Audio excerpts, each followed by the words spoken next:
Hello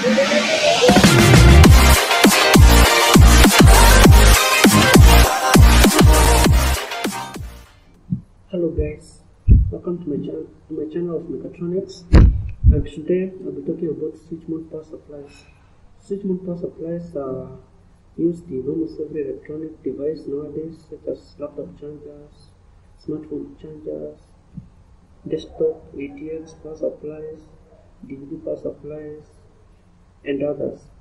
So switch mode power supplies are very efficient when compared to traditional linear power supplies, and the mode of operation is the point of discussion in this tutorial.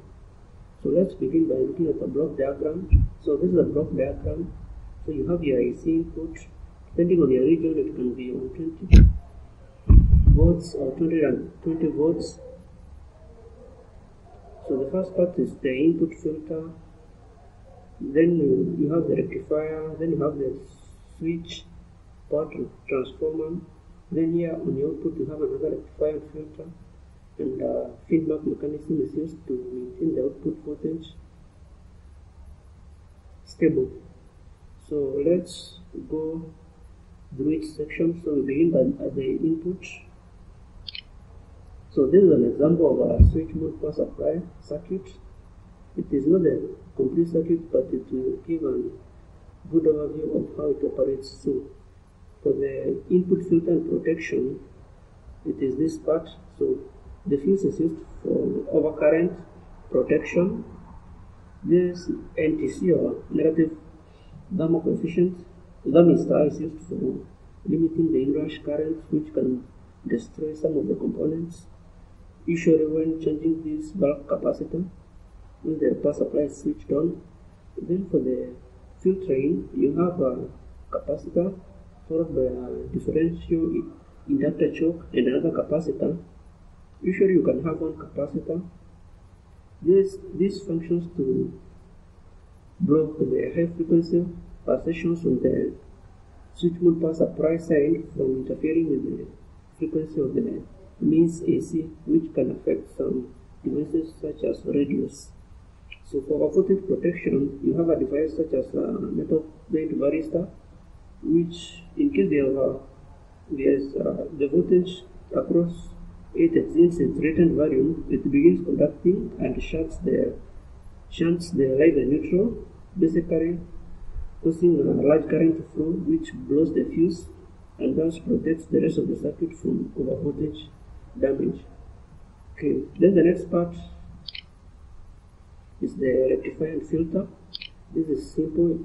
You have your full bridge rectifier, which is basically 4 diodes, which converts the AC into DC, and then you have a bulk capacitor to smoothen the ripples to provide a fairly stable DC voltage. So the DC output is usually around 170 or 20 volts, depending on the AC input. Then the next part on the block, you have your switch. So the switch can be a power MOSFET or a power BJT, and there are various switching topologies. The most common one for low voltage switch mode power supplies is the flyback, as shown here. So basically what this happens is you have a winding and the switch. Let's use a MOSFET in this case, is connected in between the winding and ground. So when the MOSFET is turned on by a PWM signal, it connects the high voltage DC to ground, and the switching frequency is usually many thousand times per second, usually at around 50 kHz, but it can be anywhere between 25 to 500 kHz. And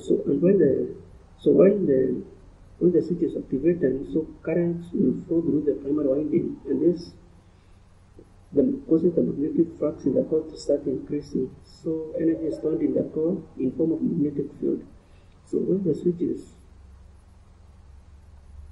open, or the gate source voltage is lower than the turn-on voltage, so the stored energy in the magnetic core, most of it has nowhere to go, so it is dumped to the secondary side, and the remaining field is and the remaining energy is snapped using such a snubber configuration shown here to prevent an overvoltage across the switch which can damage it.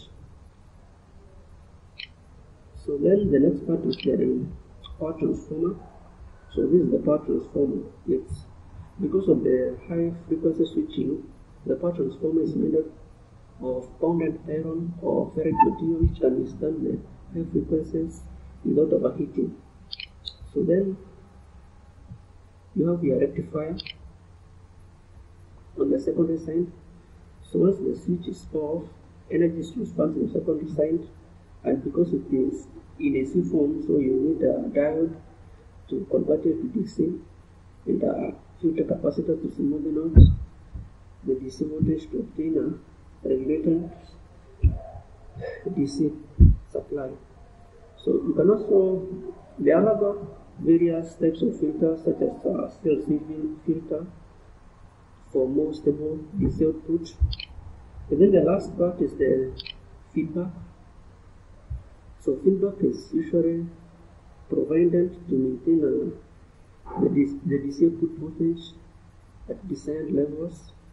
So the most common arrangement is using two resistor dividers and a Zener diode.